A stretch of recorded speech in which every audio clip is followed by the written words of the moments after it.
When a combat veteran struggling with PTSD decided to destroy an ancient termite mound on his land, he was just thinking about saving his ranch.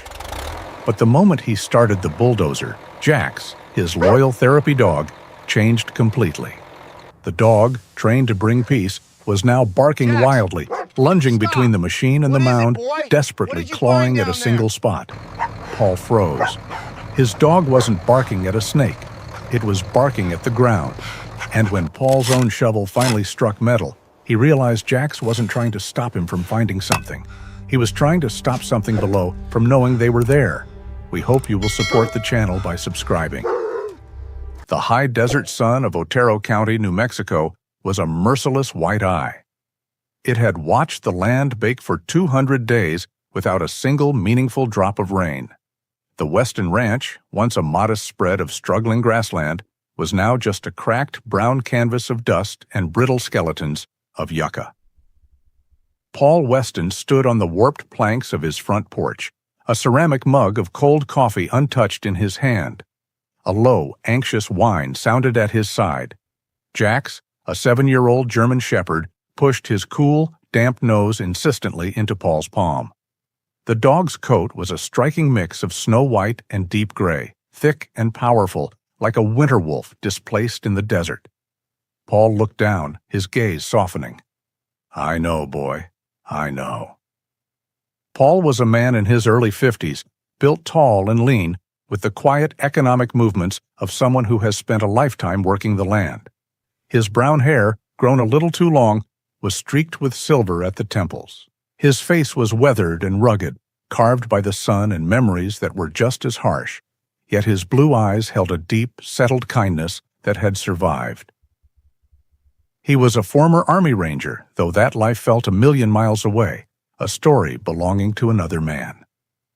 Paul's hand, which had unconsciously clenched into a fist at the sight of his dead pasture, relaxed under the dog's pressure. Jax wasn't just a companion. He was an anchor. The dog had been rescued from a shelter in Alamogordo, but Paul often wondered who had truly rescued whom. Jax was trained, officially, as a PTSD service animal. He was attuned to the subtle storms that gathered behind Paul's eyes, the shallowing breath, the tightening jaw, the 1,000-yard stare that meant Paul was no longer in New Mexico, but somewhere in the mountains of Afghanistan. Jax's job was to bring him back. Paul's gaze drifted from the horizon to the battered kitchen table visible through the screen door. A single white envelope lay there, stark and official. It was the third one that month from the bank. He didn't need to open it. He knew the polite, merciless language of foreclosure by heart. The name on the letterhead would be Daisy Brooks, a senior loan officer he'd never met, but whose printed signature felt like a hammer blow. The drought had choked the life from this ranch, and the bank was simply waiting for the dust to settle before it claimed the bones. "We're running out of time, Jax," Paul murmured, setting the mug down. Jax whined again, a low thrum of shared anxiety, and leaned his full weight against Paul's leg. Paul's eyes scanned the property, past the empty cattle pens and the dry trough, to the north pasture. It was the only part of the ranch he truly avoided. In its center, rising from the flatlands like a forgotten monument, stood the thing the locals called the Petrified Mound. It was a massive, ancient structure, taller than his 2-bedroom ranch house and wider than his barn. It was a dense, reddish-gray anomaly of hardened, fossilized clay and stone that jutted from the earth like a broken tooth. It had been there forever, a landmark on old Spanish maps, a place the Mescalero Apache were said to avoid. His grandfather had always said the mound was bad luck, a place where the earth held its breath. Paul didn't believe in bad luck, but he believed in geology. The ground for 100 yards around the mound was exceptionally dead, as if the structure leached life from the soil. But Paul held a desperate, practical theory. He believed such a massive, permanent structure could only have formed and survived if it sat atop a stable, deep-water source. An untapped spring, perhaps, fed by the Sacramento Mountains. A spring the drought hadn't yet managed to kill. It was his last hope. The bank wanted assets. Water was the only asset that mattered. He'd mentioned the idea to his neighbor, Raymond Scott, at the feed store in Tularosa last week. Raymond, a stout man whose face was a permanent road map of sun damage, had just shaken his head, the brim of his dusty cap low over his eyes. "You're chasing ghosts, Paul," Raymond had said, his voice gravelly. "That thing's older than sin. My grandpa tried to blast it in 1973. Didn't even scratch it. You'll break your dozer before you break that mound. Best to just let it be." But Paul couldn't let it be. Daisy Brooks wouldn't let him. Today, he would move the unmovable. The sun was a searing smear of orange and purple by the time Paul engaged the tracks. The old yellow bulldozer, a relic from the 1980s, coughed a plume of black smoke and groaned as it lurched forward. The air filled with the sharp smell of diesel and hot, dry metal. Jax watched from a safe distance near the ranch truck, a gray and white statue against the brown dirt, his ears perked and alert. Paul approached the mound slowly. He lowered the heavy steel blade and pushed the throttle. A terrible, high-pitched grinding sound shuddered through the air as metal met the rock-hard surface. The bulldozer bucked, the tracks spitting dust.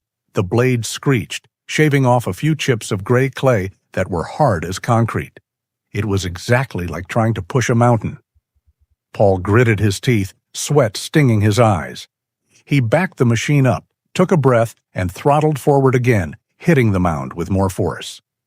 The impact sent a heavy jolt up his spine. The engine roared, but the mound did not yield. Frustration, hot and familiar, began to rise in his chest. He backed up again, angrier this time, ready to slam the machine into the unmoving wall. Suddenly, a series of frantic, piercing barks cut through the engine's roar. It wasn't Jax's usual heads-up bark. This was alarm. This was panic. Paul yanked the throttle back, the engine dropping to a rumbling idle. He wiped the sweat from his forehead and looked over. Jax was no longer sitting by the truck. The dog was at the base of the mound, about 20 yards to the left of the bulldozer, in a state of sheer frenzy. Jax was running in tight, agitated circles around one specific spot. He would stop, bark at the ground, and then begin digging furiously, his powerful front paws sending clumps of dry dirt flying. He let out a high-pitched whine, dug again, then looked back at Paul, barking with a sharp, desperate urgency that chilled Paul to the bone. "Jax, heel!" Paul commanded. The dog ignored him. He kept digging, barking, and circling. Paul watched for another 10 seconds. This was not normal. This wasn't Jax spotting a rabbit or a rattlesnake. His behavior for those was different, more focused, less chaotic. This was something else. The dog's behavior was so erratic, so completely out of character, that it bypassed Paul's frustration and triggered his old instincts. Something was wrong. He pulled the heavy lever, disengaging the hydraulics. The massive steel blade fell to the ground with a dull, heavy thud. He killed the engine. The sudden, immense silence of the desert rushed in, broken only by Jax's frantic digging and sharp, insistent barks. Paul Weston swung himself down from the cab, his heart beating a heavy, steady rhythm against his ribs. He walked toward his dog, his eyes fixed on the patch of dead earth that held Jax's terrified attention. The desert silence was vast and immediate. The rumbling diesel heart of the bulldozer was gone, and the only sounds left were the dry scrape of Paul's boots on the dirt and the anxious, panting breaths of his dog. Jax had stopped barking, but he remained fixated on the spot he had torn open. He looked up at Paul, his intelligent gray and white face filled with a strange, urgent confusion, and then back at the hole, whining low in his throat. "Easy, boy," Paul said, his voice quiet in the sudden stillness. "What is it? What's got you so spooked?"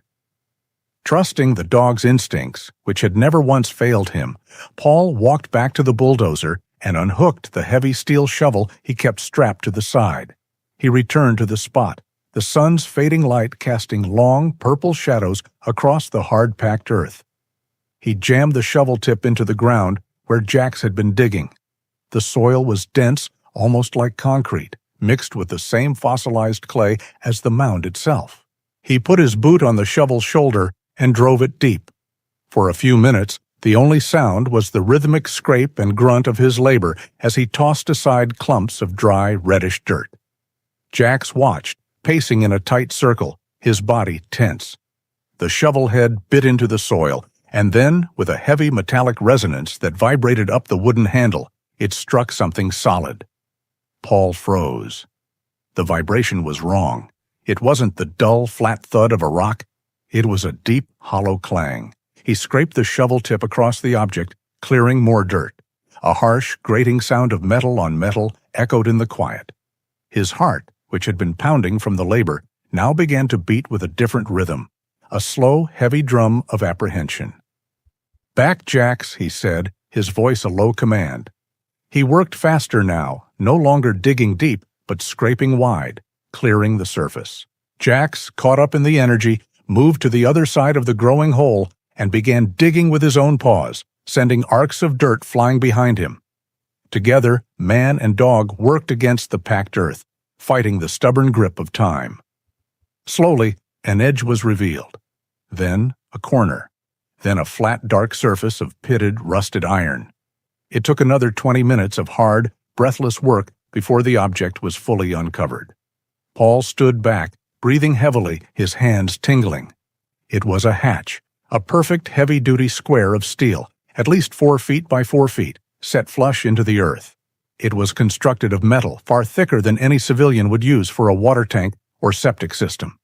Heavy, oxidized rivets studded its perimeter, and in the center sat a massive, recessed ring-pull handle, thick as Paul's wrist.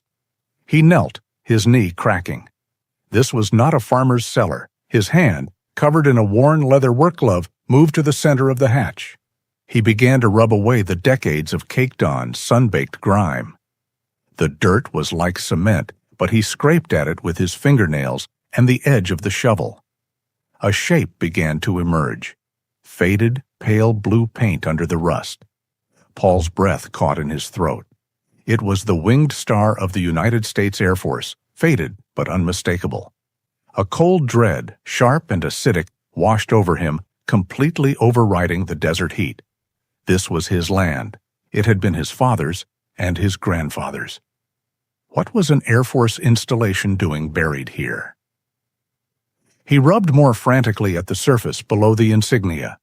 Stenciled letters, stark and military issue, appeared beneath his glove. He read the words aloud, his voice sounding strange and small in the open air.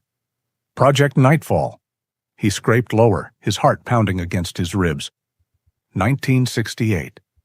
And below that, one final chilling warning. Unauthorized entry prohibited. Paul sat back on his heels. As a former Army Ranger, he had seen secure sites. He knew the look of mil-spec, military specification.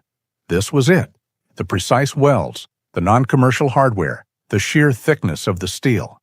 This wasn't just a bunker. It was a high-security containment vessel. It was designed to keep people out, or, he thought with a sudden dark chill, to keep something in. 1968, the year he had turned 6. As if summoned by the date, the world around him began to change. A low moan, which Paul had mistaken for the ringing in his own ears, began to build from the west. The wind, which had been still all day, was picking up. He looked at the horizon. The sun was a dying ember, and the sky above it was no longer purple, but a solid, churning wall of brown. A dust storm was rolling in, fast. The wind hit him, a sudden cold blast of grit that stung his eyes and face. Jax flattened his ears and whined, moving to press against Paul's side. Paul looked down at the heavy ring handle. He had to know what was inside. But not like this, not with a storm bearing down, not with the light failing, not without knowing what he was walking into. Whatever Project Nightfall was, it had waited 60 years. It could wait one more night. "Come on, boy," he said, his voice rough. "Let's go home." He grabbed the shovel and, with Jax sticking close to his heels, walked back to the house as the first wave of sandblasting wind hit the ranch. He didn't bother with the bulldozer. He spent a sleepless night. The wind howled against the small house, a high, thin shriek that sounded like something in pain. A fine silt began to push its way under the door and through the window frames, coating every surface in a layer of brown dust. Paul sat in his old armchair in the dark, the storm an unseen monster trying to tear its way in. But the real storm was inside his head. Project Nightfall, 1968. The words wouldn't leave him. He had spent years trying to bury his own past, his own service, the things he had seen and done in the mountains of Afghanistan. Now, it seemed, the past had literally been unearthed in his own backyard. And then, the connection that had been hovering at the edge of his mind finally clicked into place. His father, Mason Weston. Mason had been a quiet, meticulous man, an engineer who always smelled of graphite and coffee. He had worked at Holloman Air Force Base just over the ridge. He had been proud of his work, though he never, ever spoke of it. It was classified. Paul remembered 1968, not as a year, but as a feeling. He remembered his father coming home late, his face gray with fatigue. He remembered his parents whispering in the kitchen, the word test and problem and containment floating through the air. Mason Weston had died just a few years later, in 1973.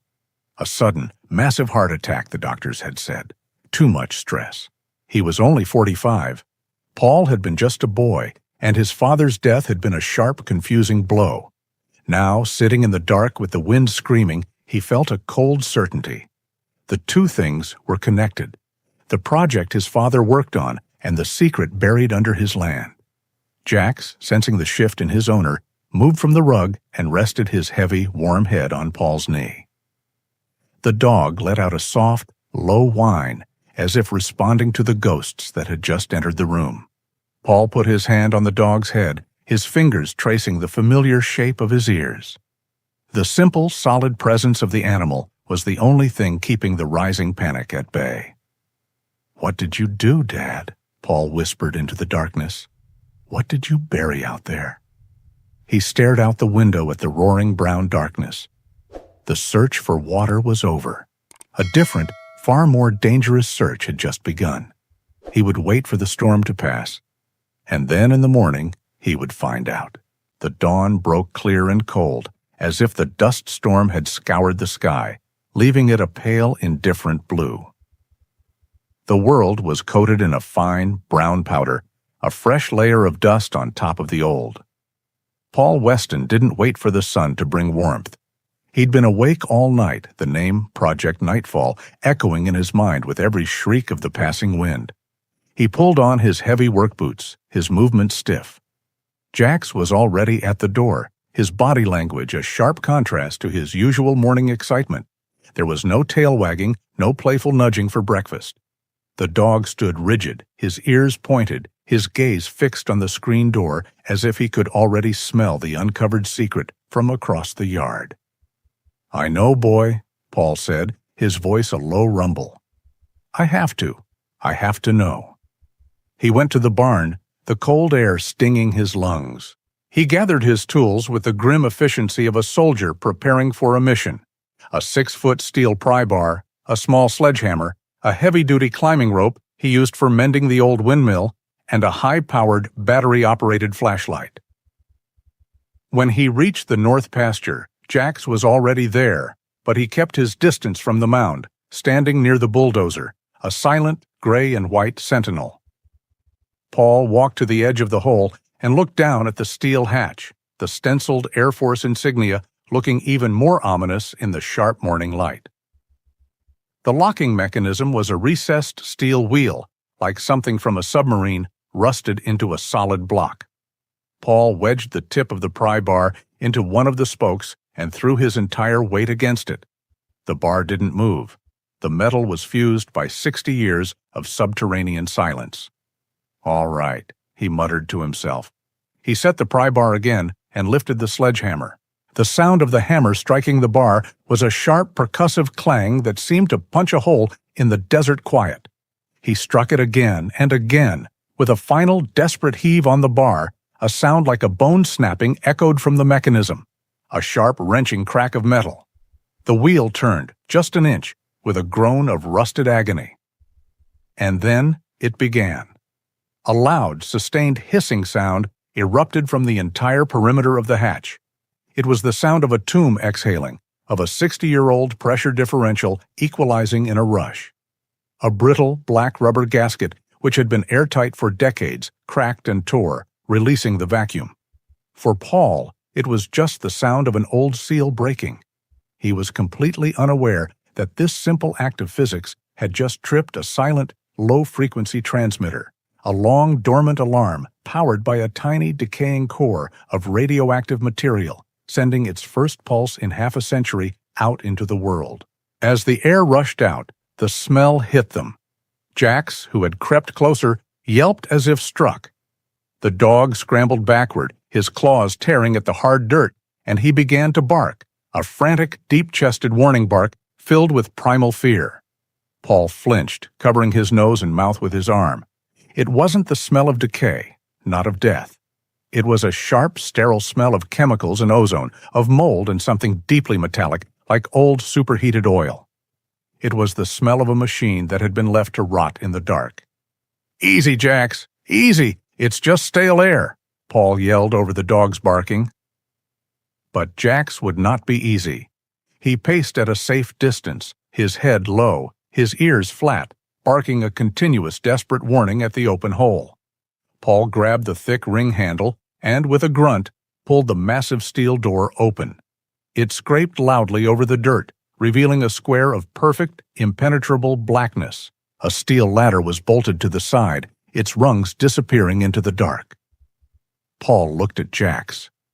"Watch my back, boy. Stay." The dog whined, a high, thin sound of protest, but he sat, trembling, his eyes fixed on Paul. Paul secured the climbing rope to the bulldozer's blade, a solid anchor. He clipped the flashlight to his belt, tested the rope's knot, and swung his legs over the edge. His boots found the first rung. It was cold, slick with a fine, oily rust. He began to climb down. The light of the world vanished. The air grew colder, damper. The chemical smell was suffocating, coating the inside of his throat. 10 feet down. 15. His boots hit a solid, metal-plated floor. He unclipped his flashlight and thumbed it on. The beam cut a sharp white cone through the black. He was in a small, square room, no more than 10 feet by 10 feet. The walls were riveted steel panels, flaking with damp paint. Pipes and thick cables ran along the ceiling, and in the far wall the beam found it, a narrow, dark opening, a tunnel leading deeper underground. The sight hit Paul like a physical blow. The confined space, the oily chemical smell, the black, waiting mouth of the tunnel. He was gone. He was no longer Paul Weston, a rancher in New Mexico. He was Sergeant Weston, Tora Bora, Afghanistan, 2003. The air was thick with gunpowder and sweat. The man in front of him was whispering, motioning him forward into a dark cave opening. He could feel the suffocating weight of the mountain above him, the sudden, paralyzing fear that the rocks would shift, that he would be buried alive in the dark. His breath hitched, his chest seized, he couldn't get air. Paul gasped, his back slamming against the cold steel wall of the bunker. The flashlight beam trembled, dancing wildly over the flaking paint. Get out now. It's a trap. It's collapsing." The panic was a living thing, a cold hand squeezing his heart. His hand, slick with sweat, fumbled for the rope he had left hanging. And from far above, muffled but clear, he heard it. A sound that did not belong in Afghanistan. A frantic, continuous barking. It was Jax. The sound was followed by a desperate, rhythmic scrape, scrape, scrape of heavy claws on the metal hatch above him. The dog wasn't just warning him. Jax knew he was in distress. The dog was trying to dig his way down, trying to get to him. The sound cut through the panic like a knife. Jax is up there. I am in New Mexico. I am on my ranch." He sucked in a shuddering, painful breath of the acrid air. I'm okay, boy," he choked out, his voice a hollow echo. He pushed himself off the wall, his limbs shaking. He had to get out, but he couldn't leave with nothing. "1 minute, Jax, I'm coming," he yelled, his voice stronger, forcing the last of the flashback away. He forced himself to scan the room. Focus on the task. His trembling flashlight beam found a metal shelf. On it sat a thick, leather-bound book coated in mildew. He grabbed it. A technical ledger. Beside it sat a yellow, boxy device with a handle and a meter. A Geiger counter. He saw the needle on the gauge, and in the sudden silence as he held his breath, he heard it. A faint but unmistakable, slow tick, tick, tick. It wasn't screaming, but it wasn't zero. On the floor beneath the shelf sat a small, gray metal box, like a military ammo can from the 1960s. He snagged the handle, a clatter from above. Jax's claws had slipped on the steel hatch. The barking was frantic, high-pitched. "That's enough. Get out. Get out now." Paul shoved the small box and the ledger under one arm and grabbed the Geiger counter with his free hand. He moved to the ladder, his boots ringing loudly on the rungs. He began to climb, pulling himself up hand over hand, his lungs burning. He burst out of the hatch, scrambling onto the dusty ground, collapsing onto his hands and knees, gulping the clean, sharp, beautiful desert air. In an instant, Jax was on him. The dog was whining a series of short, high-pitched yelps, licking his face, his ears, his neck, nudging him with his cold nose, his entire body trembling with relieved anxiety. "I'm okay, boy. I'm okay," Paul panted, dropping the items in the dust. He wrapped his arms around the dog's thick neck, burying his face in the warm, gray and white fur, anchoring himself to the solid, living reality of his companion. "I'm okay. You're a good boy. You brought me back." He sat there for a long time, the sun on his face, his heart hammering, the smell of dust and dog overwhelming the chemical ghosts from below. Only when his hands stopped shaking did he finally turn his gaze to the three items he had pulled from the dark. The sun set, pulling the last of the day's warmth with it and leaving the high desert cold and vast. Paul had sealed the heavy steel hatch, sliding it back into place with a grating shriek of metal, and then drove the bulldozer over it, covering the ring pull with the heavy stationary blade. It wasn't a perfect hiding spot, but it would have to do. Now, inside his small, brightly lit kitchen, the three artifacts from the bunker sat on his clean pine table, looking alien and profane. The yellow Geiger counter sat by the sink. Its faint, slow ticking was a soft, unnerving rhythm in the quiet room. Low level, but not zero. Not natural background radiation. The small gray metal box was latched. He'd opened it to find 3 reels of audio tape, neatly stacked, their plastic cases stamped with the same military-style font. Project Nightfall, followed by dates from 1968. He had no machine to play them on. He turned his attention to the ledger. Its leather cover was stiff and warped, smelling of the same chemical mold that had triggered his panic. He opened it carefully. The pages were thick, high-quality stock, filled with rows of meticulous, faded blue ink. It was not a diary. It was a technical log. Paul's military background helped him cut through some of the jargon, but it was dense. Columns detailed geological stress tests, sub-level 3 containment integrity, and seismic variance. There were dates, times, and initials. He saw his father's initials, MW, next to several entries. Most were routine. Pressure steady, sensors green. But as he got deeper into 1968, the entries grew erratic. July 17, 1968. MW test for alpha. Pressure variance noted. Sensor O9 failing. July 19, 1968. MW containment integrity at 95%. Recommending immediate halt. July 20, 1968. Entry by new initials. MW temporarily relieved. Test 4, Bravo authorized. July 22, 1968. Anomaly. All sensors red. Sublevel 3 sealed. Site lockdown ordered. The final entry, scrawled in a panicked, almost illegible hand, was from 2 days later. Site B lockdown permanent. Level 1, entry, sealed. This is over. This is done. Paul stared at the page, a cold knot tightening in his stomach. His father had tried to stop it. They had relieved him of duty and pushed forward. And then, anomaly. He looked at Jax, who was lying by the back door, his head on his paws, watching Paul. The dog's tail gave a single, slow thump, as if to say, "I'm still here." Paul closed the book, the musty smell rising from its pages. He felt a profound, weary sadness for his father, a man he barely remembered, who had apparently fought a lonely battle in that underground room. Far away, in a windowless, climate-controlled facility outside Washington, D.C., a single red light began to blink on a forgotten monitoring board. The low-frequency signal sent by the 60-year-old RTG transmitter was weak, but the system, still inexplicably online, received it. It registered the broken seal at Site B, Otero County, New Mexico. Within minutes, an automated alert was routed to a highly specialized private contractor tasked with managing old, erased government liabilities. Paul, oblivious, rubbed his face, the adrenaline from the bunker long gone, leaving only exhaustion and a low-grade dread.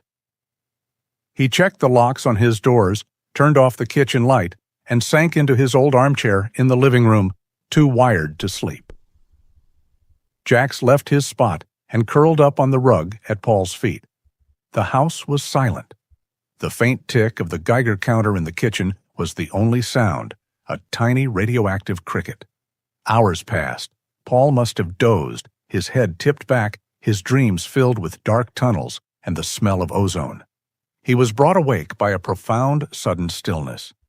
Jax was no longer at his feet. The dog was standing, rigid, in the center of the dark room. Paul didn't move. He didn't even breathe. He watched his dog. Jax was a statue of muscle and fur, his head cocked, his body aimed at the front door. The fur along his spine, from his neck to the base of his tail, was bristling. And then Paul heard it. Not a bark, but a low vibrating sound, almost too low to hear. It was a growl, rumbling deep in the dog's chest, a sound of absolute territorial warning. Jax took a slow, deliberate step toward the door. Seconds later, Paul heard it. The soft, unmistakable crunch of tires on his gravel driveway. The sound was alien. No one came to the Weston Ranch at this hour. Not Raymond Scott. Not anyone. Paul swung his legs off the chair, his stockinged feet making no sound on the wooden floor. He moved to the front window, Jax instantly at his side, a silent gray shadow. Paul eased the blind open a fraction of an inch. A vehicle was parked 30 yards from his house. It was a large black SUV, perfectly clean, its paint reflecting the pale moonlight. It looked like it had just rolled off a showroom floor. In the dry, dusty world of Otero County, it was as out of place as a spaceship. The headlights were off. 2 doors opened and closed with quiet, solid thuds. 2 men. They walked toward the house, their steps confident. They were not locals. Paul moved to the door, his heart hammering a hard, fast rhythm. Jax was pressed against his leg, the growl still vibrating. "Easy, boy," Paul whispered. A sharp, official knock echoed through the small house. Paul flipped on the porch light. He took a breath, unlocked the deadbolt, and opened the door 6 inches, keeping his body and foot behind it. Jax instantly filled the gap, pushing his head and shoulders into the opening, his eyes locked on the men. They were in suits. Dark, well-pressed suits. Their shoes were polished, reflecting the porch light, somehow untouched by the ranch's grime. The older man, Tucker, was in his 50s, with neat gray hair and a calm, almost pleasant face, except for his eyes, which were flat and empty. The younger one, Reese, was in his 30s, fit, with a sharp, impatient face and dark hair. He was the one who looked at Jax with open annoyance. "Mr. Paul Weston?" the older man, Tucker, asked. His voice was smooth, educated. "Who's asking?" Paul replied, his voice rough from sleep. "My name is Tucker. This is my associate, Reese. We're with the Bureau of Land Management." Paul's blood ran cold. The lie was too smooth, too fast. "BLM?" Paul said, his voice flat. "It's almost midnight." "We understand the hour is inconvenient, sir," Tucker continued, his calm smile never wavering. "We received an automated report of significant unauthorized excavation on this property. We're required to inspect the site for environmental and treaty compliance." Reese, the younger one, shifted his weight, his gaze flicking between Paul and the dog. "We need to see the excavation site, sir. Standard procedure, if you'll just step aside." Reese took half a step toward the door. It was the only movement he made. Jax, who had been a statue of silent menace, erupted. A deep, chest-rattling growl tore from the dog's throat. He didn't bark. He bared his teeth, the muscles in his shoulders bunched, and he lowered his head, ready to lunge. He was no longer a service animal. He was a trained protector, a gray and white wall. Reese froze, his hand instinctively moving toward his jacket before Tucker shot him a look. Both men knew the sound. That wasn't a warning. It was a promise. Paul put his hand on Jax's neck, the dog's muscles coiled like steel springs. "He's protective," Paul said, stating the obvious. "We see that," Tucker said, his polite mask still in place. He looked past Paul, his eyes scanning the dark room, then back to the dog. He was a professional, assessing a threat. He sized up Paul, a tall, fit man with military bearing, and the dog, a clear and present danger. He knew they couldn't force their way in without a loud, violent, and uncertain result. "This is private property," Paul said, his voice hard and cold. "You have no warrant, and the BLM doesn't make house calls at midnight. You need to leave. Now." Reese looked like he wanted to argue, but Tucker held up a hand. "Very well, Mr. Weston. We don't want any trouble." He took a step back, pulling Reese with him.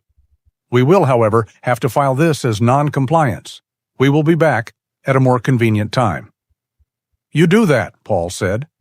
Tucker gave a thin reptilian smile, turned, and the two men walked back to their pristine SUV. They didn't hurry. They got in, the doors closed, and the engine started with a low, powerful hum. The SUV reversed, turned, and drove away, its red taillights disappearing down the gravel road. Paul shut the door. The sound of the deadbolt sliding home was loud in the sudden silence. He leaned his forehead against the cool wood, his body shaking, not from fear, but from a massive surge of adrenaline. Jax whined, his entire body relaxing. He nudged Paul's hand, his tail giving a short, anxious wag. Paul slid down to the floor and wrapped his arms around his dog. "Good boy," he whispered, his voice thick. "What a good boy, Jax. You held the line." He sat there in the dark, his heart pounding. The ledger wasn't just a relic of his father's past, it was a living secret, and the people who had buried it were still standing guard. The deadbolt sliding home in the pre-dawn dark did nothing to make Paul feel safe. The visit from Tucker and Reese had shattered the illusion of his isolation. They weren't just faceless bankers like Daisy Brooks, they were shadows who knew his name and where he lived. He didn't sleep. Instead, he moved. He took the small gray metal box of audio tapes and the heavy mildewed ledger and went to the back of his bedroom closet. Behind his hanging clothes was an old cedar-lined hope chest. It had been his wife's. He hadn't opened it in the 8 years since she passed.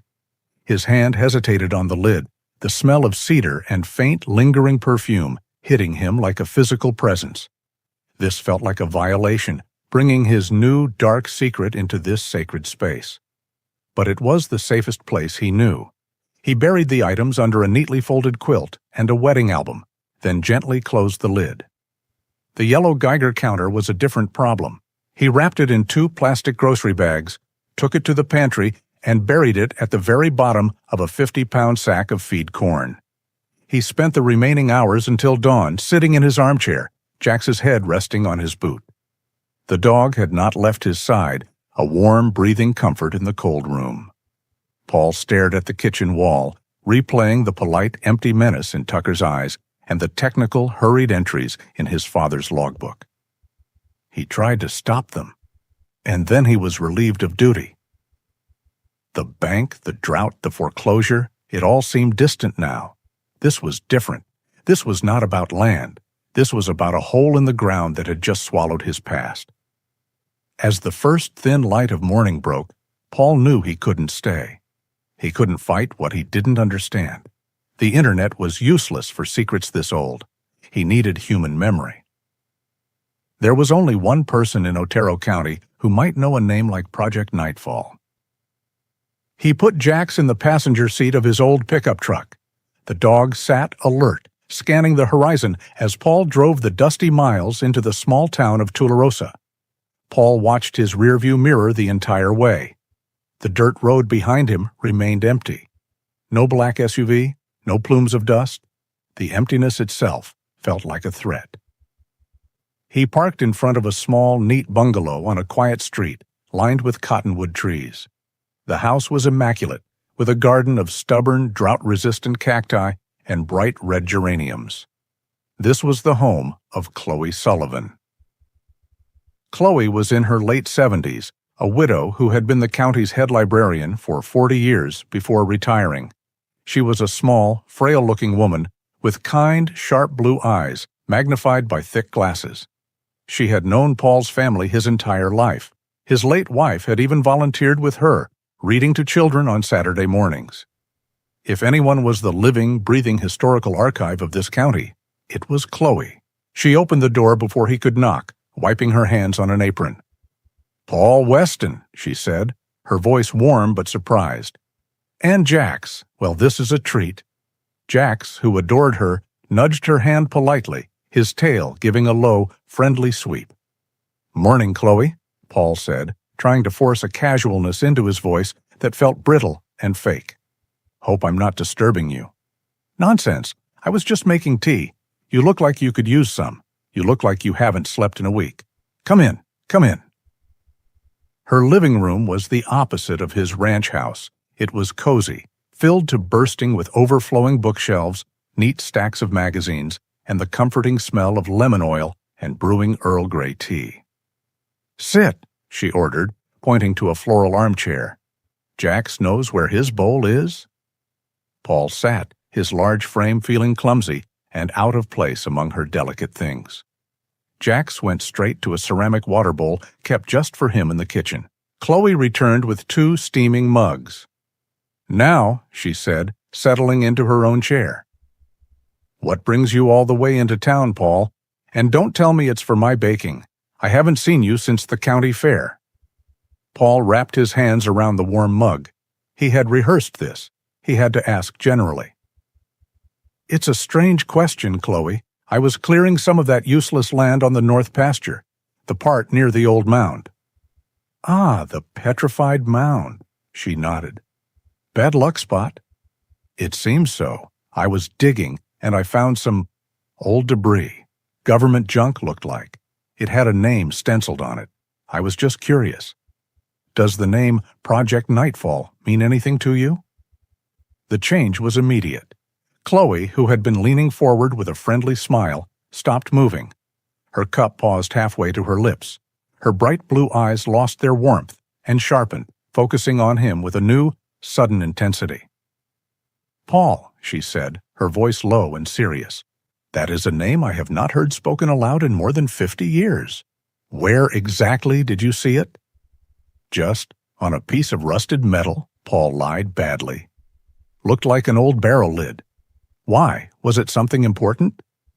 Chloe set her cup down on the saucer. The small clinking sound was loud in the quiet room. "Important," she mused, staring past him, at the bookshelf, at the past. "No, it was a shadow." People knew the base was busy then, of course. This was the 1960s, the middle of the Cold War. They were testing everything out at White Sands. Holloman, but Project Nightfall, that was different. That was the one nobody talked about. She leaned in, her voice dropping. "There were rumors, Paul, things the newspaper wouldn't print. A tremor in the summer of 1968 that wasn't an earthquake. Ambulances seen going on to the base late at night, not coming out. Strange lights. Then, just as suddenly as it started, it stopped. Complete silence. They shut it all down, classified it, buried it, like it never happened." Paul sat frozen, the mug growing cold in his hands. This matched the ledger. "Anomaly. Site lockdown permanent." "But why are you really asking, Paul?" Chloe's gaze was penetrating. "You must know. Your father worked on it." Paul's head snapped up, his heart hammered. "What? I knew he worked at Holloman. I never knew the project name. He never talked about it." Chloe's expression softened instantly, filling with a profound old sadness. "Oh, Paul, I'm sorry. I just assumed you knew. Mason, your father, he wasn't just on the project. He was their safety engineer." Safety engineer. The words from the ledger. MW recommending immediate halt. "I remember him," Chloe continued softly. "He was a good man, meticulous. He used to come into the library to read geology journals. He always seemed to be worrying about something. I saw him in town right before they shut it all down. He looked haunted, Paul, thin as a rail.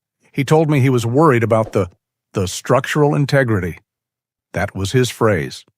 She took a sip of her tea, her hand trembling slightly. "And then, after it all stopped, he died. Right after the project was officially terminated." "A heart attack," Paul said automatically. It was the story he'd been told his whole life. A sudden heart attack in 1973. Chloe met his gaze. Her eyes were clear and unwavering. "He was 45 years old, Paul, and he'd just passed a physical. The doctor said he had the heart of an ox." She paused, letting the weight of her words settle. "Some of us, the older families, we always found that suspicious. A man that careful, who was trying to sound an alarm, dying that suddenly, right after his project was buried?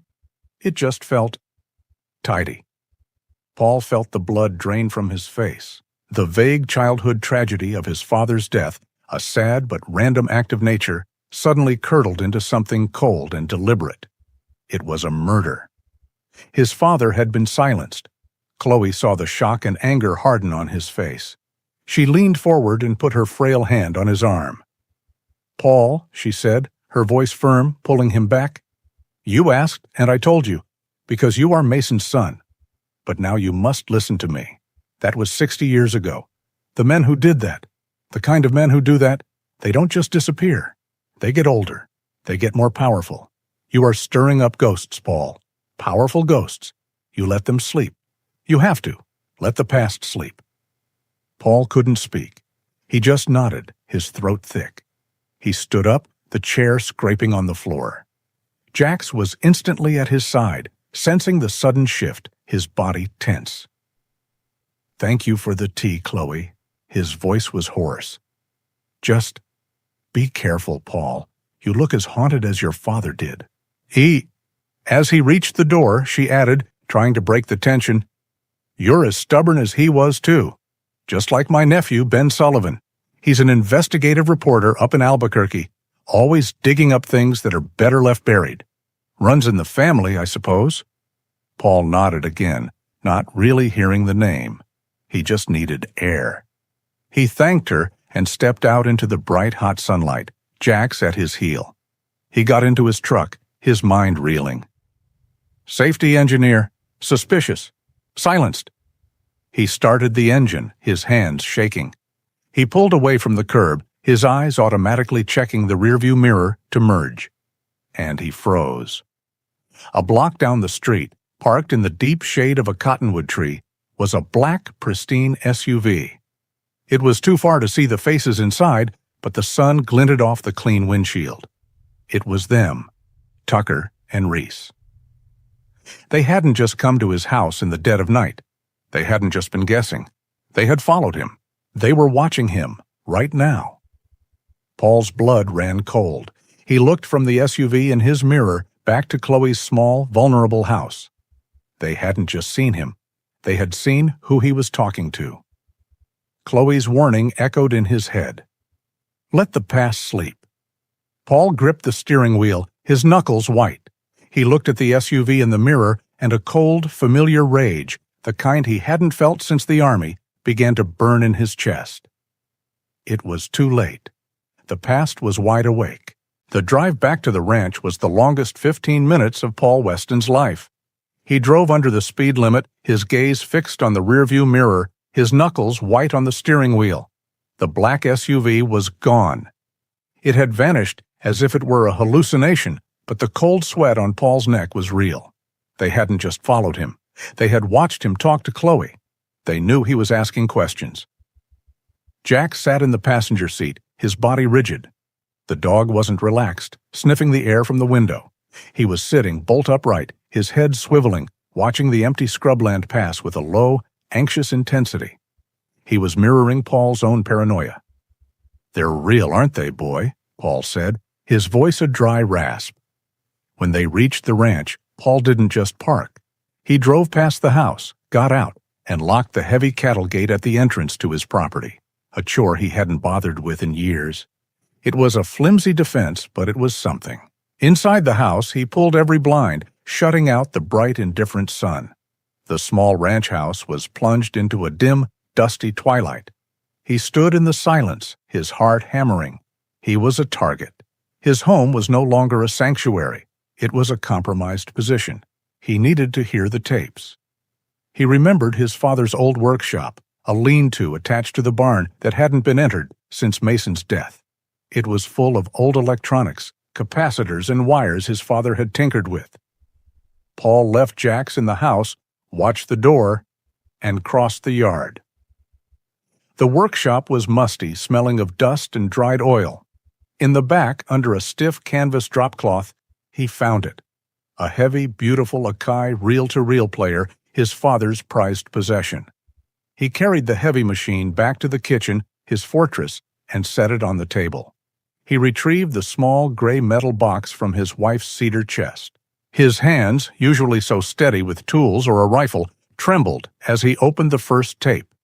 He threaded the thin brown ribbon of plastic through the machine's guides. It felt like handling a bomb. He took a deep, shuddering breath and flipped the power switch. The machine hummed. A small amber light glowed. The reels began to turn, slowly, silently at first. Then came a low electric hiss of old magnetic tape passing over a playback head. A faint click, and then a voice. "Test? Test.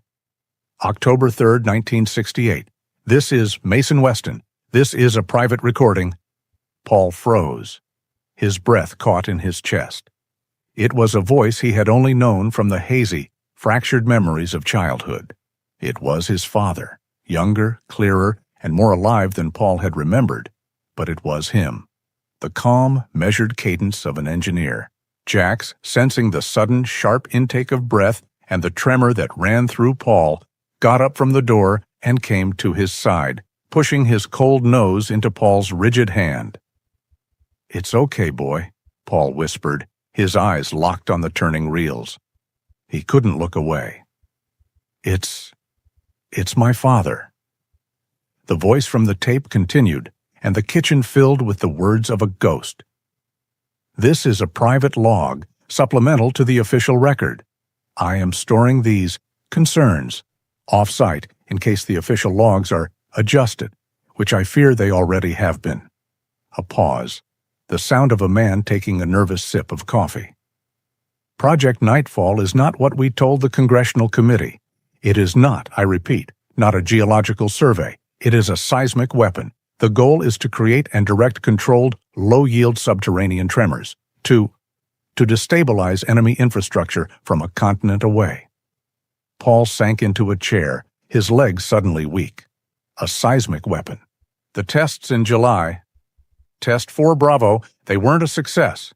They were a catastrophe. We broke something. We breached a deep fault line we weren't supposed to touch, and the resulting fracture hit the Otero Aquifer, the main water table for the entire basin.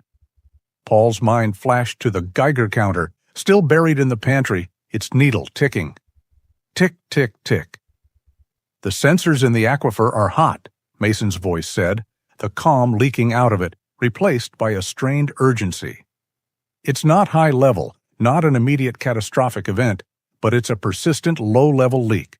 Radionuclides. Strontium-90, I think. It's in the water table. And they know. I told them. I showed them the data. They told me to recalibrate the sensors. They're burying it, Paul. They're classifying the leak itself. They've sealed the sublevels, trapping the evidence, and they're calling the project a failure due to geological instability. A lie. It's a cover-up. Say, the voice on the tape was no longer his father, the engineer. It was his father, the man. Terrified. "They relieved me of duty today. They said I was unstable, fatigued. They've assigned men to watch my house. They're afraid of what I'll say. They're afraid I'll go public. They're bringing in a containment team from D.C. to manage the asset and sanitize the site. I think—" The voice cracked.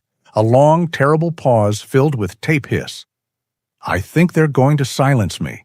This isn't just about the project anymore. It's about me. If something happens to me, if it's sudden—" "It wasn't. It was them. I love you, Paul. Be a good boy for your mother." The tape ended with a sharp click. The reels spun in silence. Paul Weston sat perfectly still. The world had narrowed to the hiss of the machine. "I think they're going to silence me." Chloe's voice. Suspicious, tidy. The black SUV. Tucker's empty eyes. Reese's impatience. It wasn't an accident. It wasn't a heart attack. It was an execution. They had murdered his father and buried him, just as they had buried the bunker. The sadness and confusion that had haunted him since childhood suddenly vanished, burned away by a clean, cold, and familiar fire. It was the rage. The black combat rage he had known in the mountains of Afghanistan. The rage that had kept him alive, that had helped him fight, and that he had spent the last 8 years trying to bury. It surged up, hot and total. His vision narrowed. A roar filled his ears, louder than the tape hiss. His hands, resting on the table, clenched into fists, his nails biting into his palms, the knuckles white. He wanted to destroy something. He wanted to put his fist through the kitchen wall. He saw the tape player, the machine that had delivered this poison, and had a sudden, violent urge to sweep it from the table, to smash it into 1,000 pieces. He rose from his chair, his body trembling with the force of it. "Paul." The word was a sound, not a voice. He didn't hear it. He took a step toward the machine, his hand raised. Suddenly, a sharp, hard pressure slammed into his right elbow. It was Jack's. Paul was in the red, lost in the blinding storm of his own anger, and he barely felt it. He shook his arm, but the dog was insistent. Jax pushed again, this time with his full weight, driving his cold, wet muzzle hard against Paul's tensed forearm, while a high-pitched, insistent whine cut through the ringing in Paul's ears. Paul stopped. He looked down, his breathing ragged. Jax was no longer a companion. He was a service animal, performing his most critical task. He was staring up at Paul, his entire body rigid, his eyes locked on Paul's. He whined again, a high, desperate sound, a question and a command in one. "Are you here? Come back." The rage, which had been a solid, roaring wall of fire, fractured. Paul looked at his hand. It was clenched so tightly, it was aching. He forced his fingers to uncurl. They were numb. He let out a huge, shuddering breath he hadn't known he was holding. The roar in his ears subsided. The kitchen came back into focus. The smell of dust. The hum of the machine. "Okay," he whispered. The word was a surrender. He sank to the floor, his legs giving out. He dropped his head into his hands, the rage gone, leaving behind a cold, hollow abyss. Jax instantly moved in, pressing his entire body against Paul's, pushing his head under Paul's arm, whining softly now, licking the tears that Paul hadn't realized were streaming down his face. Paul dropped his hands from his face and wrapped them around the dog's thick neck, burying his face in the warm gray and white fur. He held on to the dog, the only solid, true thing in his world, and finally let the grief of a lifetime, a grief he had misunderstood for 40 years, pour out of him. "He knew," Paul whispered into Jax's fur, his voice thick and broken. "He knew they were coming for him, and he was all alone." Jax licked his face again, a silent, unwavering promise. "Not anymore." The rage had passed, as it always did. Paul Weston sat on the floor of his kitchen, the echo of his father's voice still hanging in the air, and felt the cold, hard clarity that came after the storm.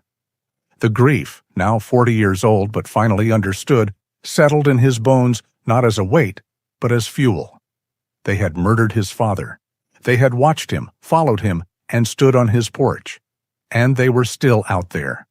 He looked at Jax. The dog was still pressed against him, a solid, warm presence, his head resting on Paul's knee, his own breathing finally calm. Paul rubbed the dog's head. "He was all alone, boy," Paul whispered. "I'm not." He was a soldier, and his position was compromised. He was an isolated target, and he was holding the objective. He needed an ally.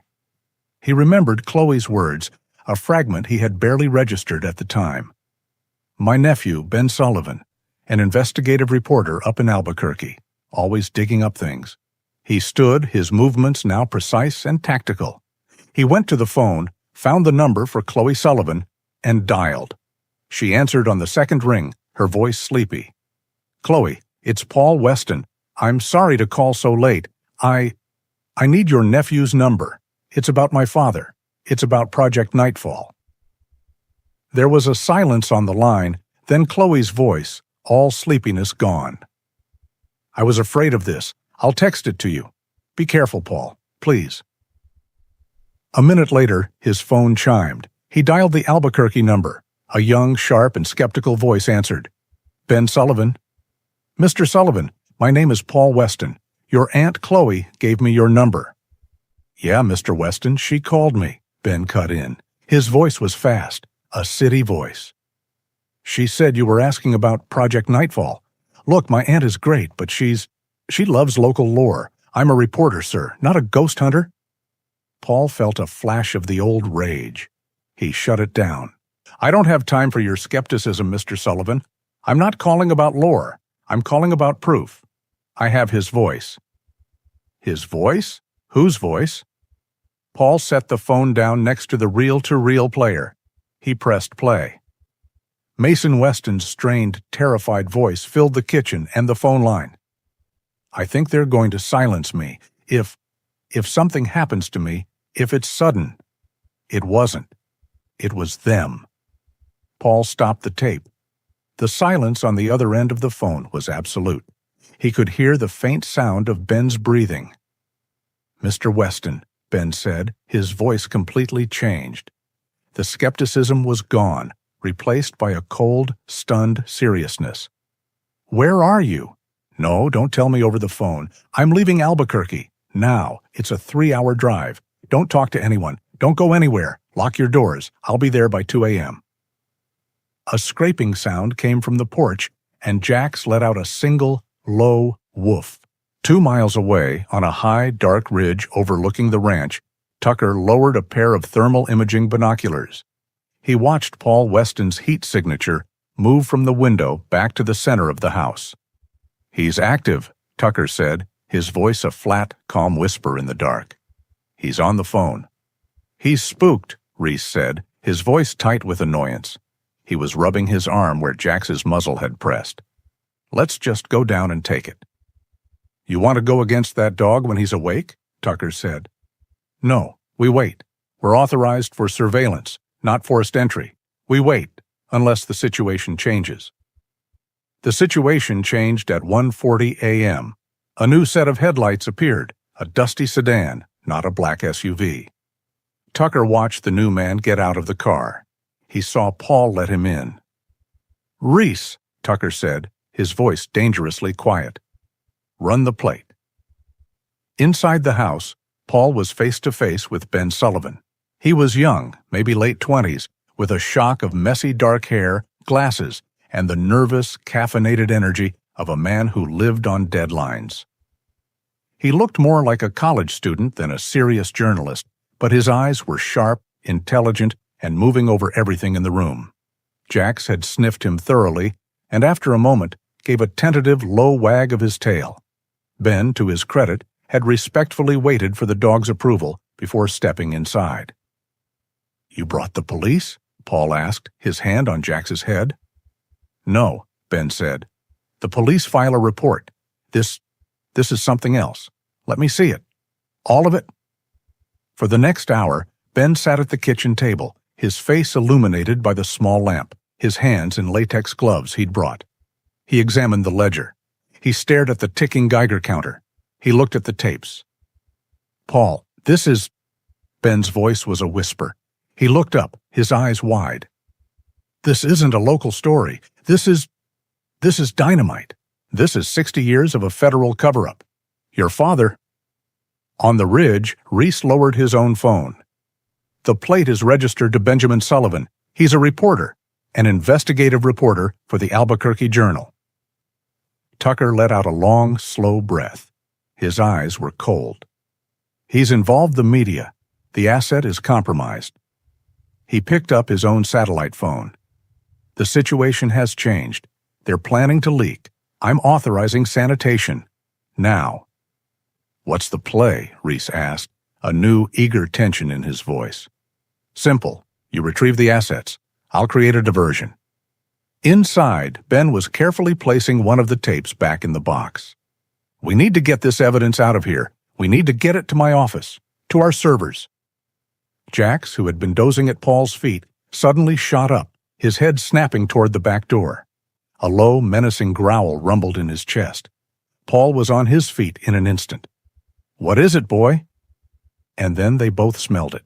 It was sharp, chemical, acrid smoke. Paul ran to the living room window. His blood turned to ice. The world outside was glowing a flickering, violent orange. Flames were already climbing the side of his barn. "The barn! My hay! It's on fire!" All his training, all his instincts, screamed at him, "Save the ranch! Save the feed! It's your livelihood!" It was a brilliant diversion. "Stay here, Ben! Lock the door behind me!" Paul yelled. He grabbed the heavy fire extinguisher from the wall and sprinted out the front door, running toward the inferno. The moment Paul was 50 yards away, preoccupied by the wall of fire, Reese kicked in the back door. The wood splintered, the lock burst. Ben Sullivan screamed, scrambling back. Reese, his face covered by a black ski mask, was on him. "Where are the tapes? Give me the box, now!" He grabbed Ben by the shirt, but he had forgotten about the dog. Jax had been trained to protect Paul, but in that moment he knew the house and the man inside it were under attack. He exploded from the living room. He wasn't a service animal. He wasn't a pet. He was a 90-pound German shepherd in full protection mode. Reese saw the gray and white blur too late. Jax didn't bark. He launched himself, hitting Reese square in the chest, knocking the larger man backward over a chair. Reese bellowed in rage and pain. He tried to get his arm up, but Jax was faster. He did exactly what he was trained to do. He latched onto the man's arm, his jaws clamping down with sickening force. A terrible wet sound of teeth sinking deep into the fabric and flesh of Reese's forearm echoed in the room. Reese screamed, a high, agonizing sound of pure pain. He was a trained operative, but he was in a brutal, primal fight. He tried to shake the dog off, but Jax held on, his muscles rigid, his head shaking, dragging the man. Outside, Paul heard it. A human scream, followed by a sound he knew even better, the sound of Jax in a true fight. "A diversion," he hissed, dropping the useless extinguisher. He had been tricked. He sprinted back to the house, his heart pounding with a new cold terror. He burst through the broken back door. The kitchen was chaos. Ben was on the floor. Reese was on his back, trying to get his gun with his free hand, screaming while Jax was still attached to his other arm, a furious, snarling mass. Paul didn't hesitate. He was a ranger. He crossed the room in 2 bounds and hit Reese with a shoulder tackle that sent the man's head crashing against the kitchen cabinets. Paul was on him, one hand grabbing the man's gun hand, the other delivering a hard, precise strike to his throat. From outside, Tucker saw the plan collapse. He couldn't get a clean shot at Paul. He had to extract his partner. He needed a new diversion. He raised his rifle, not at the house, but at the 50-gallon diesel drum Paul kept by the barn. A sharp, metallic crack of a high-velocity rifle shot echoed across the yard. The drum detonated. A blinding whoosh of expanding air, a deafening concussion, and a massive fireball erupted, turning the night into a brilliant, hellish day. The shock wave rattled the teeth in Paul's head. The heat flash was instantaneous, a wave of blistering temperature that came through the kitchen window, so hot it cracked the glass. The sudden, concussive thump, the smell of burning fuel, the wall of searing heat. Paul froze. He wasn't in his kitchen. He was in Afghanistan, 2003. The Humvee in front of him was gone. The air was fire. He was deaf. He was paralyzed. His brain was screaming, "Move!"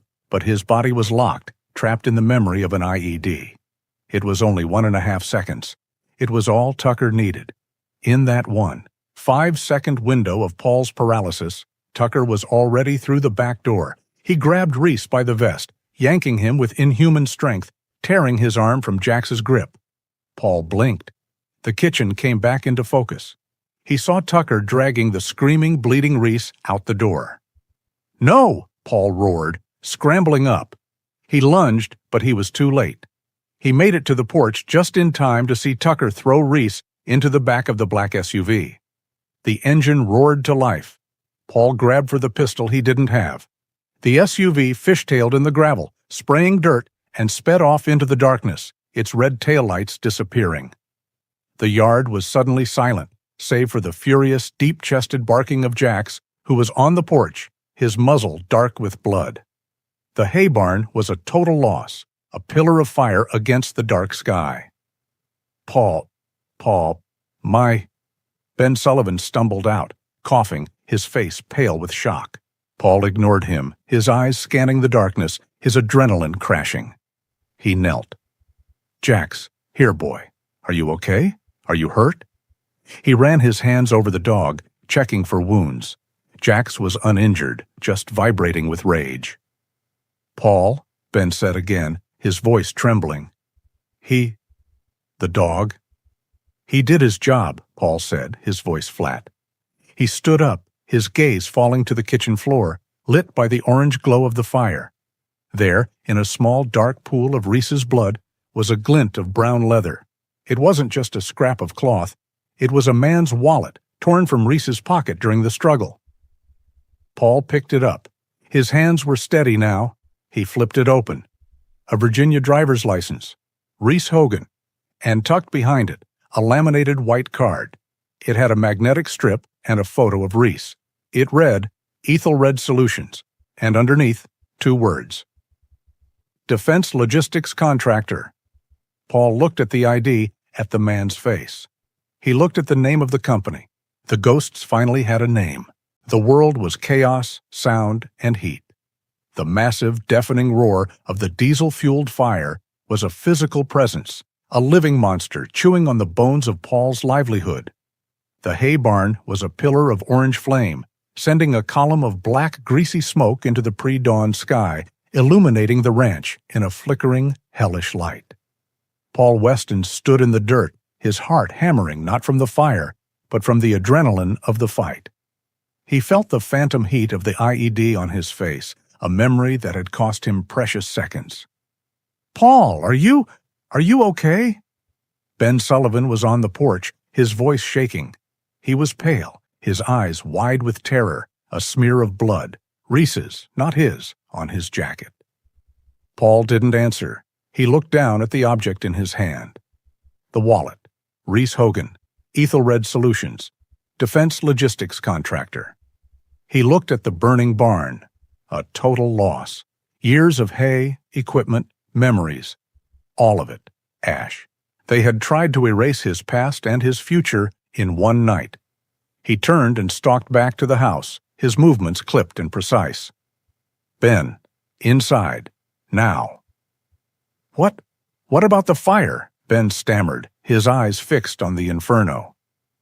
"It's gone," Paul said, his voice flat and cold. "They'll be back. Bar the front door. Use the heavy armchair."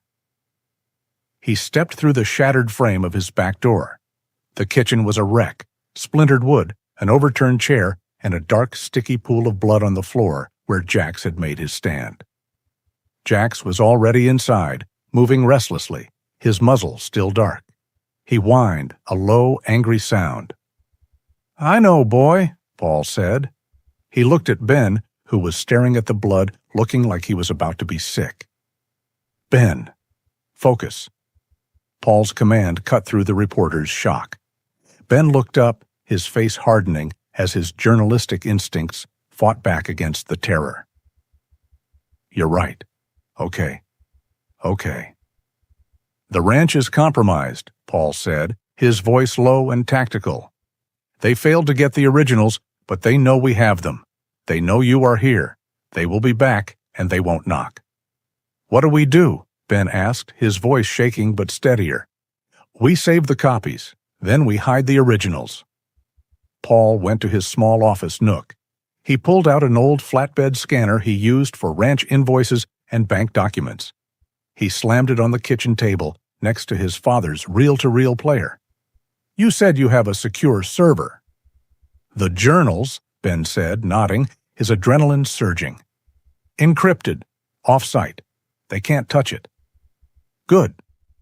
For the next hour, the kitchen became a frantic data center, lit by the flickering orange glow from outside. While Jack sat at the broken back door, a silent, unmoving guardian growling low at every gust of wind, the two men worked. Paul opened the fragile ledger. Page by painstaking page, he laid it on the glass. The scanner hummed, its white light passing over his father's meticulous, faded blue ink. Ben sat at the table, his laptop open, the files uploading one by one. "Got it. Page 1, page 2. Mason Weston, recommending immediate halt," Ben whispered, reading as the images appeared on his screen. "Paul, this is history." "It's evidence," Paul corrected, his voice hard.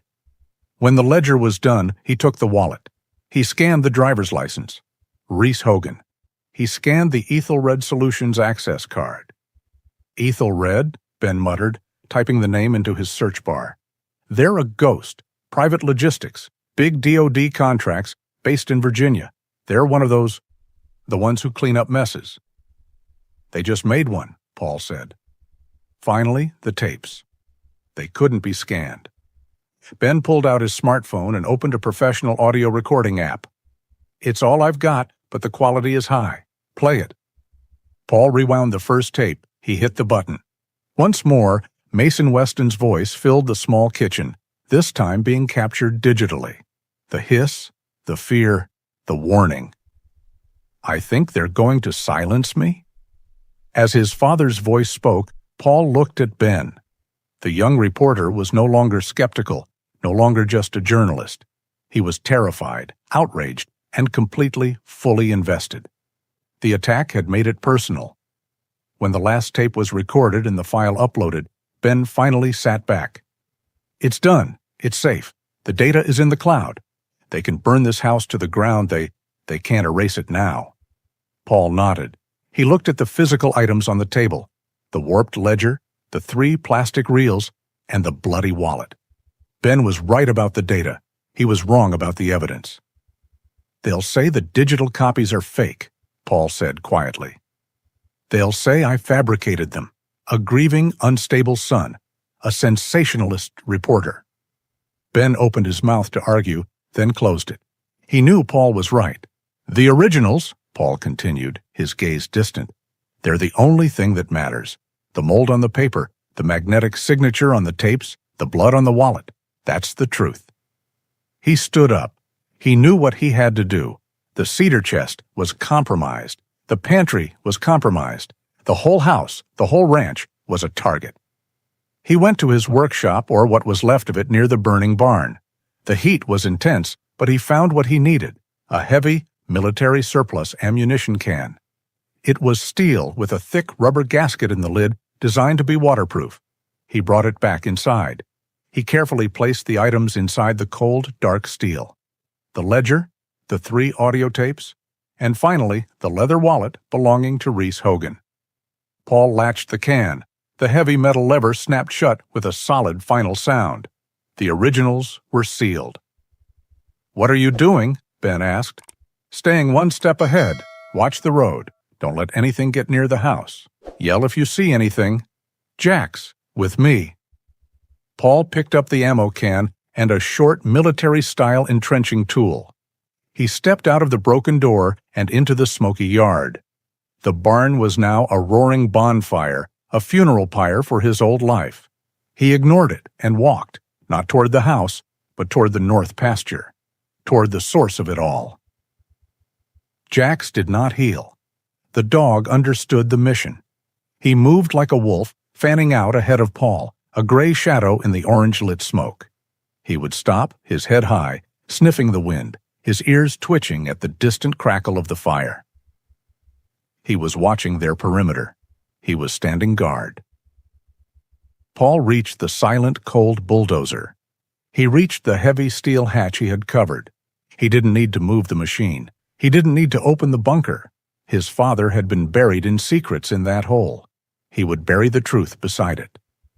He went to the edge of the hole they had dug 2 days prior, the one that exposed the hatch's frame, the very spot where Jax had first started digging so frantically. He looked at his dog. "Watch," he commanded. Jax sat, but not at ease.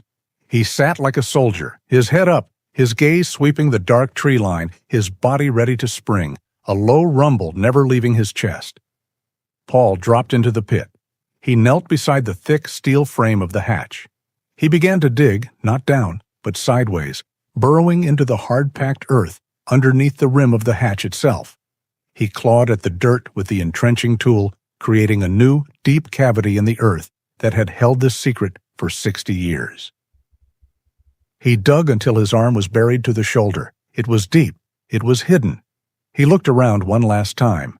The air was thick with smoke. The only sound was Jax's low, steady growl and the distant roar of the fire. He shoved the steel ammo can deep into the hole he had made. He filled the hole, packing the dirt back with his hands, pounding it flat until it was as hard as the surrounding earth. He kicked loose soil over the spot, then climbed out. He stood for a moment, breathing heavily. The originals were safe. They were not in the house. They were not in the barn. They were buried deep beneath the earth at the very site of the crime, hidden by the object they had been sent to protect. He climbed back onto the bulldozer. He started the engine. The loud diesel roar was a comfort. He dropped the blade and drove the machine forward, covering not just the hatch, but the patch of fresh earth beside it, burying his secret under 10 tons of cold steel. He killed the engine and sat in the quiet, the black smoke drifting around him. He looked down. Jax was at the base of the bulldozer, looking up, his tail giving one slow wag. Paul climbed down and knelt, pulling the dog into his arms, burying his face in Jax's thick, smoke-scented fur. The dog had found the secret. He had defended the house. He had stood guard while the truth was buried. "It's safe, boy," Paul whispered, his voice thick. "It's safe now." The morning was still and cold.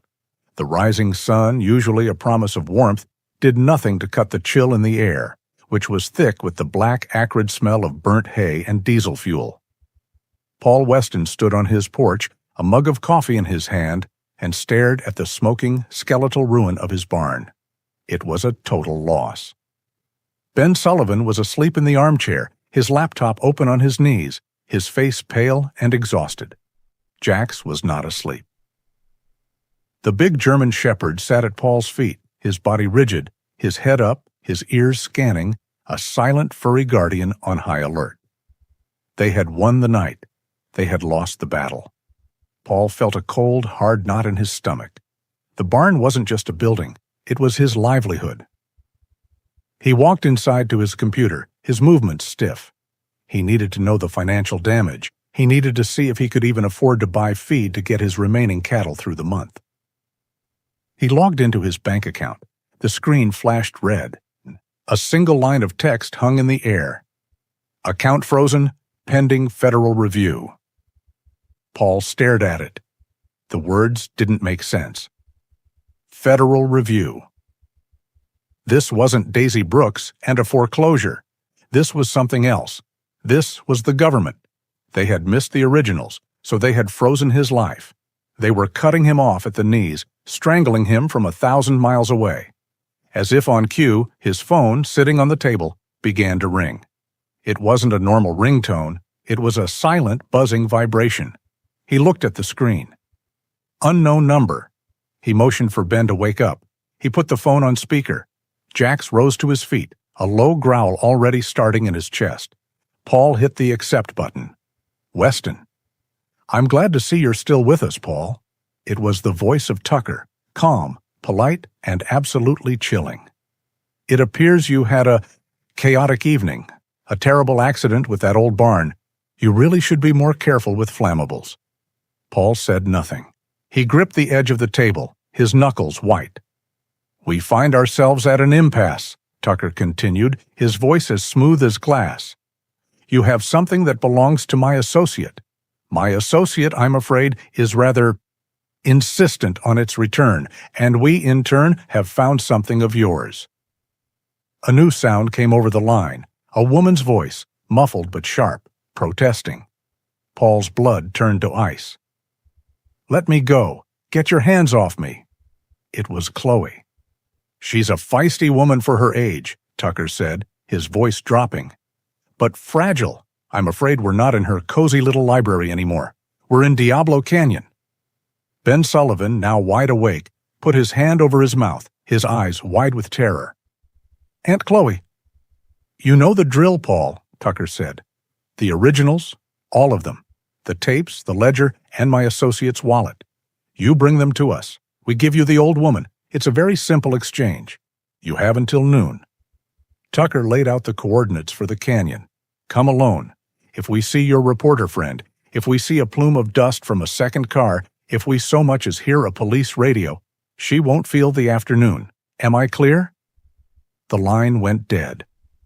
Paul stood there, the silence of the room roaring in his ears. They had him.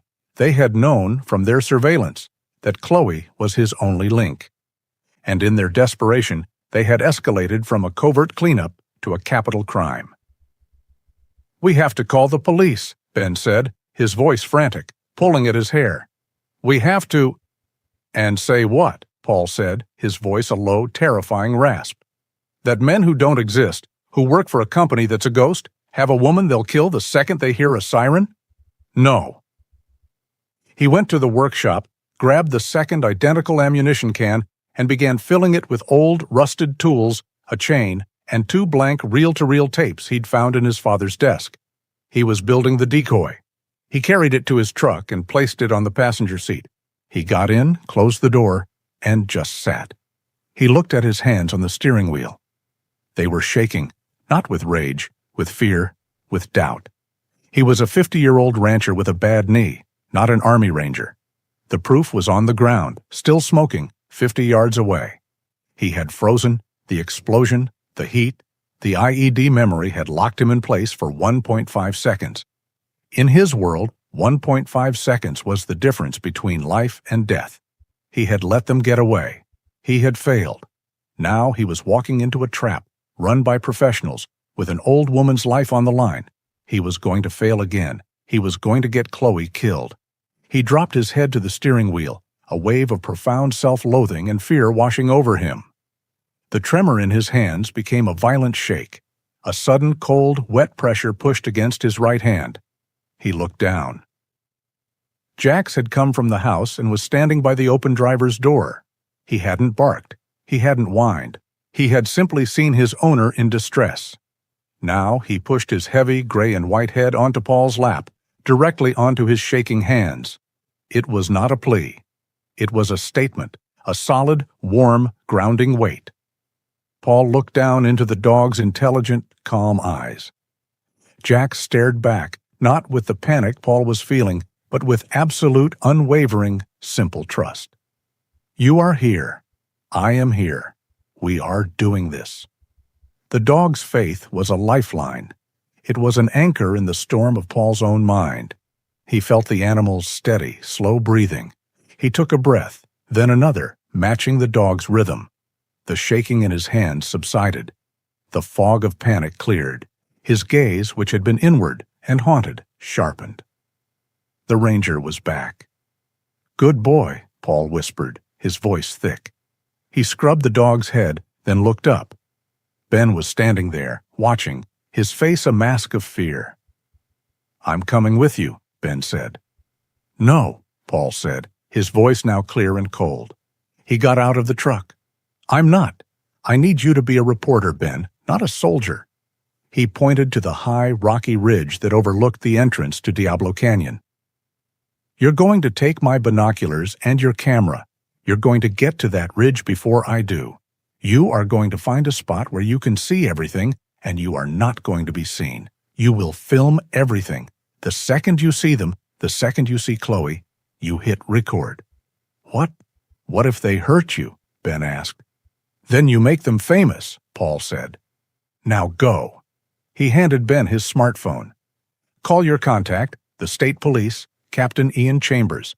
Tell him exactly where we are. Tell him it's a kidnapping in progress, rogue federal contractors, veteran under fire. Use the words. Tell him to wait for your signal. If they move in too early, Chloe is dead."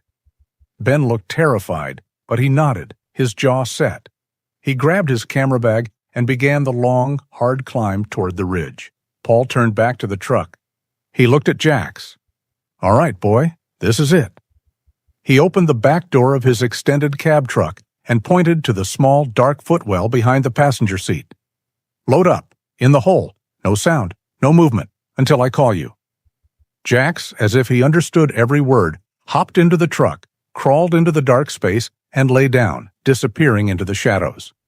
Paul covered the space with a heavy, dark blanket.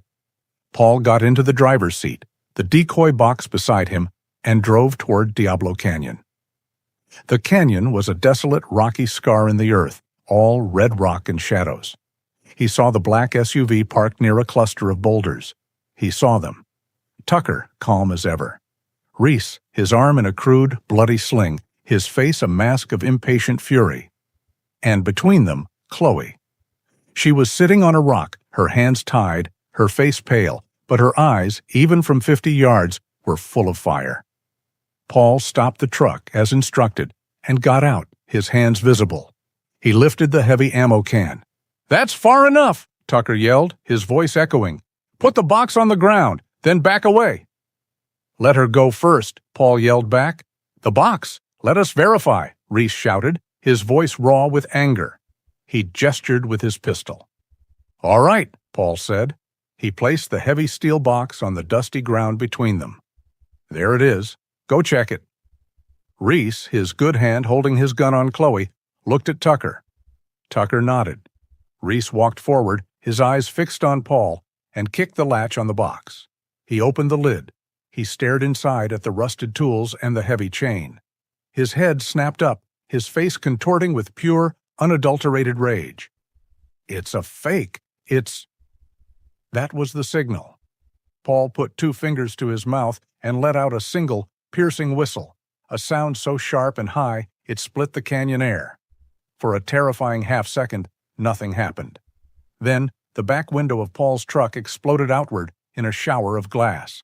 Jax, a 90-pound blur of gray and white fury, launched himself from the hidden spot.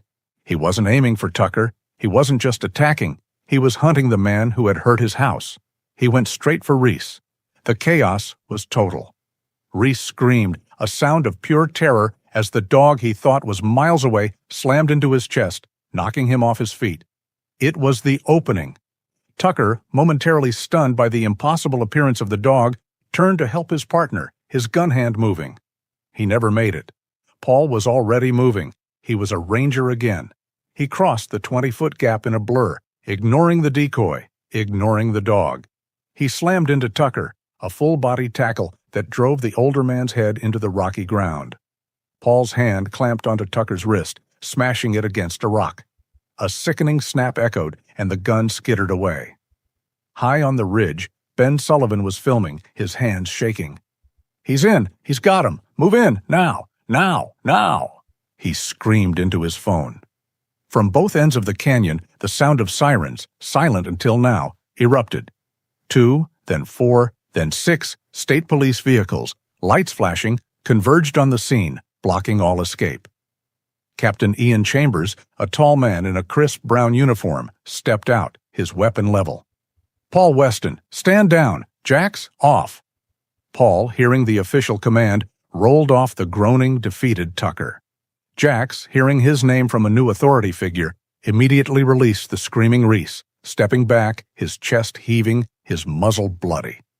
Tucker and Reese, surrounded, defeated, and broken, were cuffed. Paul walked over and untied Chloe, who was staring, stunned, at the dog. "That," she panted, "is a very good boy." Ben Sullivan, high on the ridge, never stopped filming. He captured the arrests, the guns, the defeated look on Tucker's face, and the hero dog, all of it, lit by the harsh, unforgiving New Mexico sun. The video was grainy, shot from a distance with a telephoto lens, and it shook with the operator's adrenaline. But it was undeniable. It showed two men, professional and armed, holding an elderly woman hostage. It showed a lone veteran, Paul Weston, walking into a trap. It showed the shocking explosive appearance of a gray and white German shepherd launching from a truck window.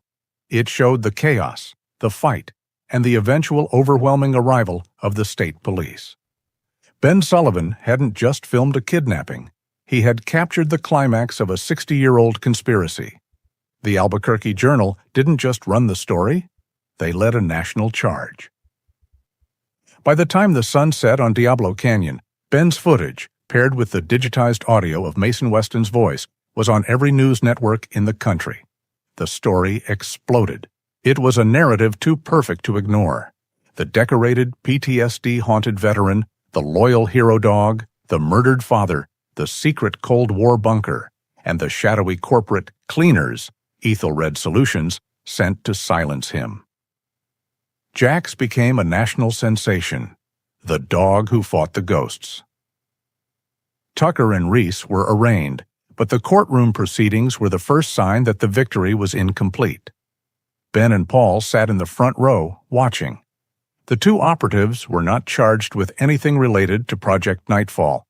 The state, citing ongoing federal investigations of a sensitive nature, barred any mention of the bunker, the tapes, or Mason Weston. They were prosecuted for what the world had seen on video: the kidnapping of Chloe Sullivan, the aggravated assault of Paul Weston, arson for the barn, and impersonating federal officers. Ethelred Solutions, their employer, issued a one-sentence statement disavowing their rogue actions and then vanished behind a wall of lawyers. Tucker and Reese, the pawns, were sacrificed. They were found guilty and given long sentences, two loose ends neatly tied up and buried by the system they had served. They were silenced, just as Mason Weston had been. "It's not justice," Ben said, loosening his tie as he and Paul walked out of the courthouse. "It's damage control." Paul just nodded, his gaze distant. He had expected as much. The second wave of damage control came a week later. The national pressure, fueled by Ben's relentless follow-up articles, forced Washington to respond. Paul, Chloe, and Ben sat in Chloe's cozy living room, watching the press conference on television. Jax lay at Paul's feet, his head resting on his owner's boot. The podium was occupied by a woman named Emma Collins. She was the new character in the drama, a professional spokesperson, young, polished, and articulate, her face a mask of practiced sincerity. She represented the Department of Energy, which had apparently, overnight, claimed full responsibility for the archived site.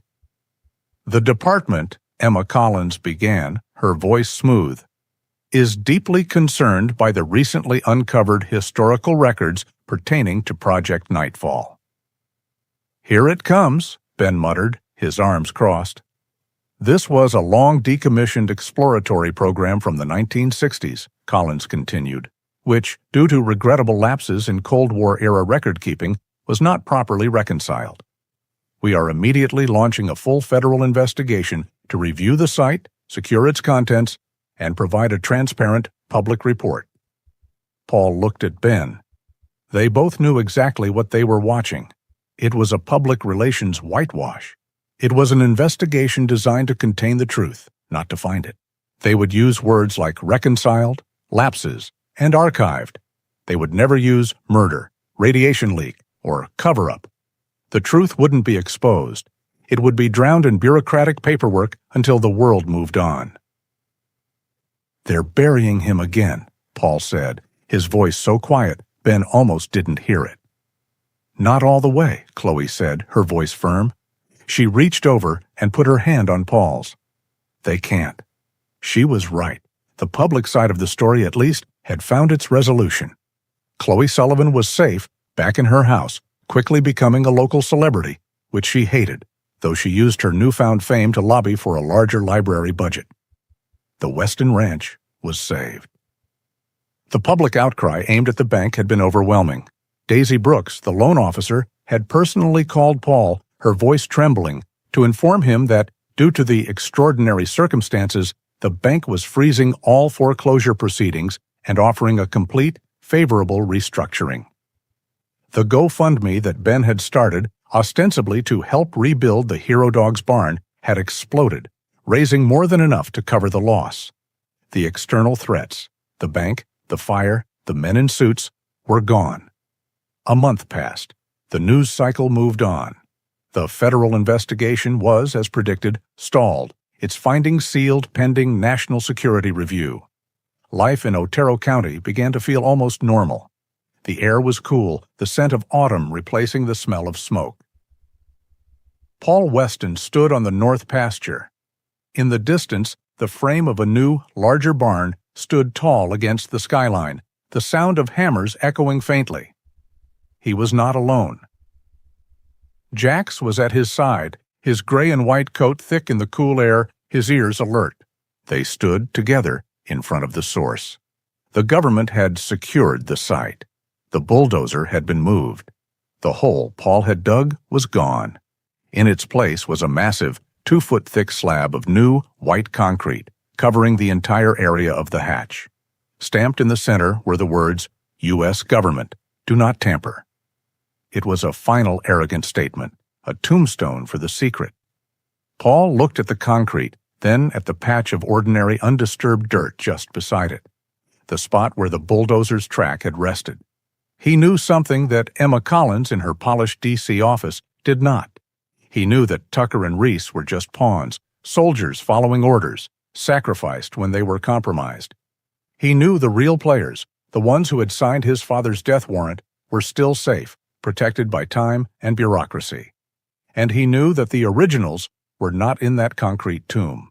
The real evidence, the leather-bound ledger, the 3 reels of tape, and the bloody wallet of Reese Hogan, was still buried just 5 feet away in a waterproof ammo can in the cavity he and Jax had made. The government had sealed the bunker, but they hadn't found the truth. He looked down at the ground. It was his insurance policy. It was the leverage that ensured this could never be truly, finally buried. Should the official report claim his father was unstable or that the tapes were fake, Paul still held the physical, undeniable proof. He had not won, not completely. He had not avenged his father's death. But he had found something else. He had found the truth.